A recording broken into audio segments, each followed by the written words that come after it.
Hi. Hello. We just got out of The Northman, directed by Robert Eggers. Obviously, we went after seeing The Lighthouse, my favorite film of 2019. Yes. Well, Adam, I'm curious, what you think of the movie? I really liked the movie. I thought it was really good. You could definitely tell the budget. It was all basically practical. Well, there was some CGI, and I'll just turn this to light on. There were some computer effects, but mostly it was like all practical. It was shot very, very well. I mean, from a technical perspective, it's probably the best looking movie you're gonna see all year. Yeah. Like, not bar none. It's a visual marvel. Like, it's genuinely a beautiful fucking movie from like the opening shot to the end. It's just fucking amazing. Story wise, I mean, it actually had a coherent plot to follow, which was not what I was expecting, because if you've seen The Lighthouse, and I guess The Witch too, that's a little bit strange. But this had a pretty straightforward, just revenge movie plot. I guess it's basically Macbeth. Yeah. For all intents and purposes, it's Macbeth, but with Vikings. But there's some twists and turns in there. But man, some awesome fucking long take action. Yeah. Great gore, practical effects, everything. Lots of like good attention to detail on like how Norse and like Norwegian and like, the Viking culture worked and all that shit. Yeah. I didn't realize the whole movie was gonna take place in Iceland though. I mean, it didn't take place in Iceland. It starts in Norway and then goes to Russia and then ends up on Iceland and the island. I didn't realize it was gonna be in Iceland.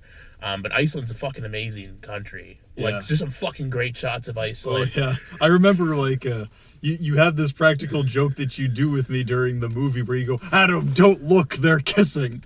But there was this one scene where they were kissing and you didn't have me cover my eyes because it was just a beautiful shot of fucking Iceland. Yeah. Well, I'll tell you this problem. Listen, the one problem with the movie, the one serious problem, kissing, partial nudity, implied intercourse? Implied. I'm pretty sure it happened. Well, yeah, I mean, it happened, the impregnation, whatever. But like, they're not showing full frontal or whatever, but there's a lot of bare ass cheeks going on, and like, people like holding each other, and they're like kissing. There's like, oh no, we don't want to see that. No, man, I don't want to see no kissing in my fucking. I had to cover my eyes. Oh, I'm not looking. I'm not gonna watch that shit. And and then you'd cover my eyes. Well, because you can't look at that, Adam. It's too much. No one should see that. That shouldn't be on movie screens. I'm tired of it. I'm tired of this filth in my fucking theater. We should bring back those old codes from like the 40s and shit. Yeah, why not? Just screw it. But I did enjoy. Joking aside, it was fucking amazing. Like, genuinely. Yeah. Did I like it? I don't think I like it as much as The Lighthouse, though. Mm-hmm. Personally, I think The Lighthouse was more. I'll remember which is an overall beautiful movie. Maybe I have to let it sit a bit, but The Lighthouse I will remember till the day I die. Yeah. And I think I like the visuals of The Lighthouse better with the black and white 4x3 and like the crispness of everything. And the thing is, The Lighthouse also had way more Willem Dafoe.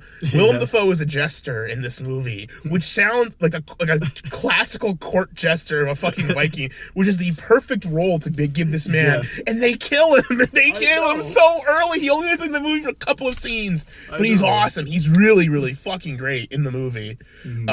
Everyone's really great. I think all the actors.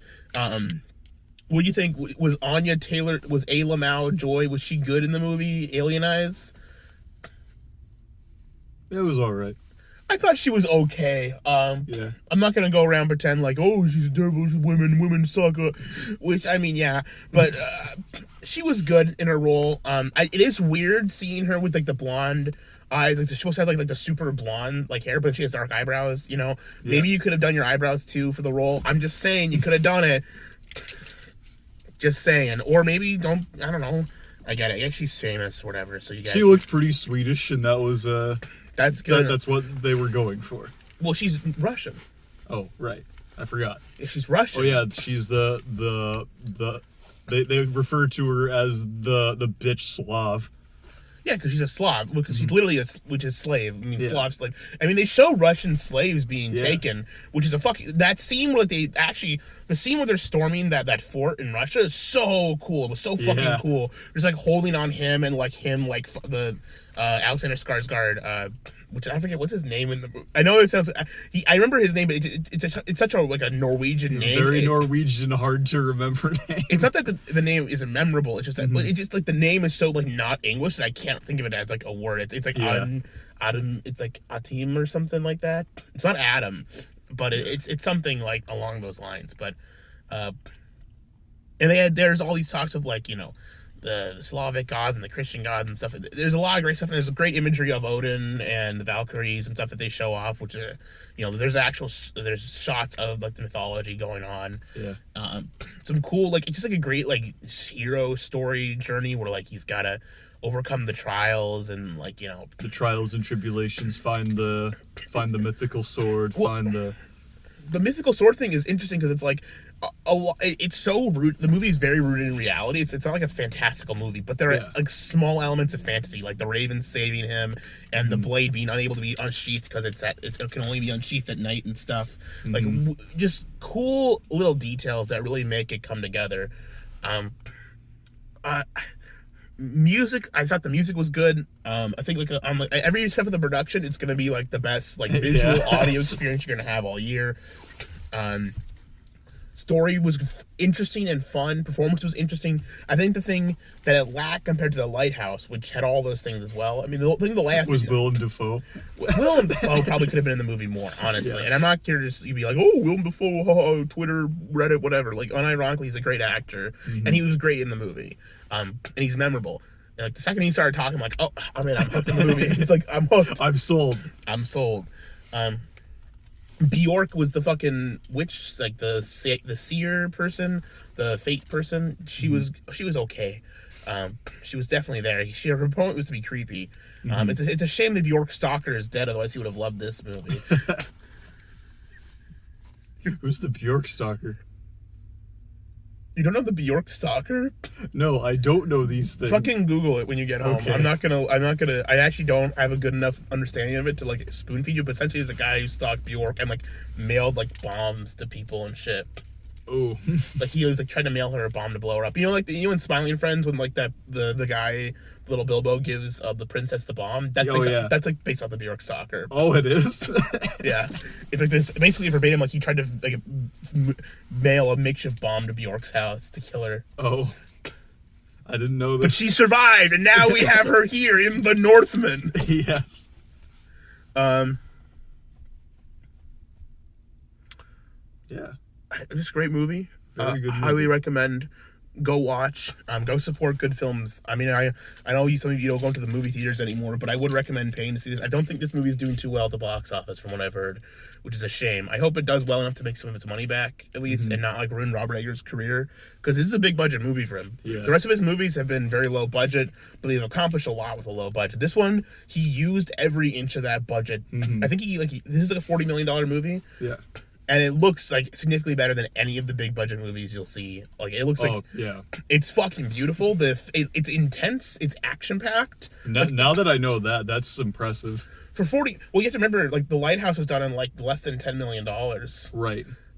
Yeah. Right. You gotta remember, but like it's intense, it's action packed. It's got stars. It's got like I think Alexander Skarsgård is great. Like there's like recognizable movie actors and stars in this that are good. And it's action packed. Like it's actually like a fucking like not a boring movie. Yeah. And the plot's easy enough to follow that like I could think anyone can watch it. Yeah. However, it did filter some faggots behind us. Oh my god. I say go to movie theaters, but unironic. I wish they could just like I wish they like. I should just get a private screening of this movie by myself, and not because we go in this movie and it's like a fucking art house movie. Like let's not kid ourselves. It's not like a fucking blockbuster action movie. I mean, it's not a Marvel. It's a quality film that I think I would recommend. Like, would you recommend this movie like to your parents? Yes. I think I tried to recommend. I thought The Lighthouse my parents would be good for, but they said The Lighthouse was too dark and like hard to understand what was going on, which is a fair criticism. That's fair. That's a fair criticism of The Lighthouse. This is definitely a movie that maybe more digestible.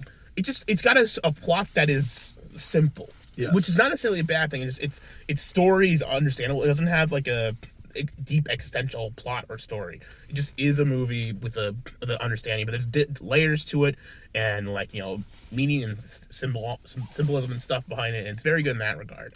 But anyways, there was these two fucking dorks who just fucking walk in. The movie's like half hour in. They come in. It's like, okay, yeah, they're late. Whatever. They want to see the movie. I get it. They come in and they just won't shut the fuck up. No. They're talking. They're fucking talking. It's annoying as shit. One of them goes to the bathroom midway through, which is good because then they stop talking for a little bit. Then he comes back and they're talking even louder. Yep. And then they leave before the ending. Yep. Like a fucking half hour before the movie ends. They just like fucking left. They just walked out. They came in. They missed like an hour of the movie, essentially. Yeah. They missed the ending. It's like, why not just stay to the ending? Like, I don't get it. Maybe they just wanted to hang out in the theater for a little while. Well, I don't fucking get it, but I'll tell you, they missed a good fucking ending. Yeah, they did. The ending. Listen, I love the Revenge of the Sith Anakin Obi-Wan duel. But this might be the best sword fight on a volcano ever put to film. On a volcano. Best sword fight on a volcano ever put to film. Yep. It's either that or the Anakin Obi-Wan fight, but it's one of those two. I think this is better. And it's interesting, like, there's the choice between vengeance and, like, you know, he had the opportunity to quit his path, but he had to finish it. And he must finish his vengeance. This is his path. And it was the right path. Yes. Yeah.